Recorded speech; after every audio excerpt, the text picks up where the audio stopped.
ಈ ಮದ್ವೆ ಆಗ್ಬೇಕು ಅಂದ್ರೆ ನಂಗೆ 5 ಕಂಡೀಷನ್ಸ್ ಇದೆ.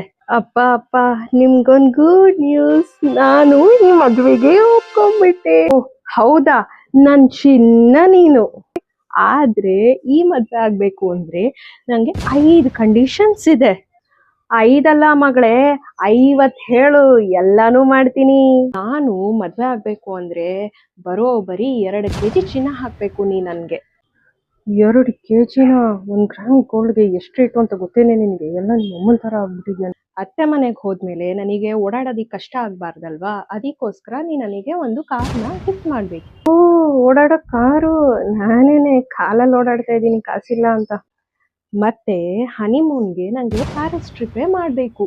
ಜೇಬಲ್ ಪೈಸಾ ಇಲ್ಲ, ಇವಳು ಪ್ಯಾರಿಸ್ಗೆ ಹೋಗ್ತಾಳಂತೆ.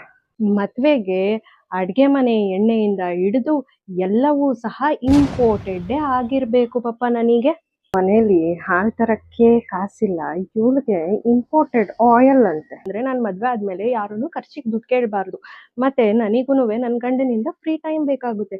ಹಾಗಾಗಿ ನನಗೆ ವರ್ಕ್ ಫ್ರಮ್ ಆಫೀಸ್ ಇರೋಂಥದ್ದು ಕಾಲ್ ಮೇಲೆ ಕಾಲ್ ಹಾಕೊಂಡು ಕುತ್ಕೊಂಡು ಮಾಡೋಂತಹ ಕೆಲಸ ಒಂದು ನೀ ನನಗ್ ಕೊಡಿಸ್ಬೇಕು. ಎಲ್ಲಾ ಕಡೆ ಲೇ ಆಫ್ ಆಗ್ತಾ ಇದೆ, ಇವಳಿಗೆ ವರ್ಕ್ ಫ್ರಮ್ ಆಫೀಸ್ ಬೇರೆ.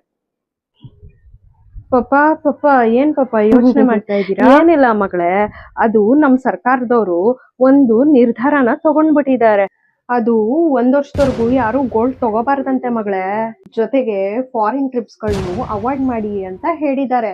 ಇವಾಗ ಎಲ್ಲ ಲೇ ಆಫ್ ಆಗ್ತಿದೆ ಮಗಳೇ. ಇವಾಗ ಎಲ್ಲರಿಗೂ ವರ್ಕ್ ಫ್ರಮ್ ಹೋಮೇ ಕಡ್ಡಾಯ ಮಾಡ್ತಾ ಇದಾರಂತೆ. ಈಗ ನಿನಗೆ ಗೊತ್ತಲ್ಲ, ಪೆಟ್ರೋಲ್ ಎಲ್ಲೂ ಸಿಗ್ತಾ ಇಲ್ಲ, ಹಾಗಾಗಿ ಪೆಟ್ರೋಲ್ ಯೂಸೇಜ್ನು ಕಮ್ಮಿ ಮಾಡಿ ಅಂತ ಹೇಳ್ತಾ ಇದ್ದಾರೆ. ಯಾವುದೇ ರೀತಿಯಾದಂತ ಇಂಪೋರ್ಟೆಡ್ ಗೂಡ್ಸ್ ನಾವು ಪರ್ಚೇಸ್ ಮಾಡೋ ಹಾಗಿಲ್ವಂತೆ.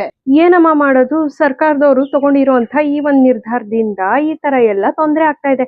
ಇಲ್ಲ ಅಂದಿದ್ರೆ ನಾನಂತೂ ನಿನ್ ಮದ್ವೆನ ಸುತ್ತ ಹಳ್ಳಿಲಿ ಯಾರು ಮಾಡಿರ್ಬಾರ್ದು, ಆ ತರ ಧಾಮ್ ಧೂಮ್ ಅಂತ ಮಾಡ್ತಿದ್ದೆ. ಹೋಗಿ ಪಾಪ, ನಾ ಏನ್ ಹೇಳಿದ್ರು ಮೋದಿ ಅದ್ ಹೇಳಿದ್ದಾರೆ ಇದ್ ಹೇಳಿದ್ದಾರೆ ಅಂತ ಕಣಿನೇ ಮಾಡ್ತಿದ್ದೀರಾ. ನಂಗೆ ಈ ಮದ್ವೆನೂ ಬೇಡ, ಏನ್ ಬೇಡ.